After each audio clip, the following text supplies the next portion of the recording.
வணக்கம் தமிழ் உறவுகளே. இன்னைக்கு என்ன விஷயம் பார்க்க போறோம் அப்படின்னா, ஒரு சிங்கிள் ரோட்ல போயிட்டு இருக்கீங்க. உங்களுக்கு ஆப்போசிட்லயும் வண்டி வருது. நீங்களும் அதே ரூட்ல தான் போயிட்டு இருக்கீங்க அப்படின்றபோது, புதுசா ஓட்டுறவங்களுக்கு எப்படி இருக்கும் அப்படின்னு பார்த்தீங்கன்னா, ஆப்போசிட்ல வர்றவங்க வந்து நம்மள இடிக்கிற மாரி வராங்க அப்படின்னு சொல்லிட்டு பயந்து நம்ம ஸ்டீயரிங் ஏதோ ஒரு சைடுல திருப்பிடுவோம்.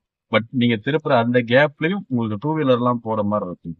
அதனால முடிஞ்ச அளவுக்கு ஆப்போசிட்ல வர்ற வண்டிய நல்லா கவனிங்க. ஃபோக்கஸ் பண்ணுங்க. ஏன்னா, உங்களுக்கு எதிர்ல வர்ற வண்டி உங்களுக்கான கேப்ப விட்டுட்டு, அவங்களுக்கான கேப்ப யூஸ் பண்ணி அவங்க போயிடுவாங்க. அதனால நீங்க பயப்பட வேண்டிய தேவை இருக்காது. முடிஞ்ச அளவுக்கு நீங்க மிரர் நெறைய பார்த்து ஓட்டுனீங்கன்னா, ஆப்போசிட்ல வர்றவங்க எவ்வளவு ஸ்பேஸ் யூஸ் பண்ண போறாங்க, நீங்க என்ன ஸ்பேஸ்ல யூஸ் பண்ணி போயிட்டு இருக்கீங்கன்றதெல்லாம் ஈஸியா தெரிஞ்சுக்க முடியும். அதே மாரி ஒவ்வொரு வண்டியும் பெரிய வண்டி கிராஸ் பண்ணும்போது சைடுல செக் பண்ணி பாருங்க.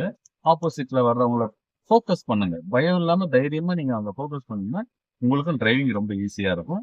நன்றி.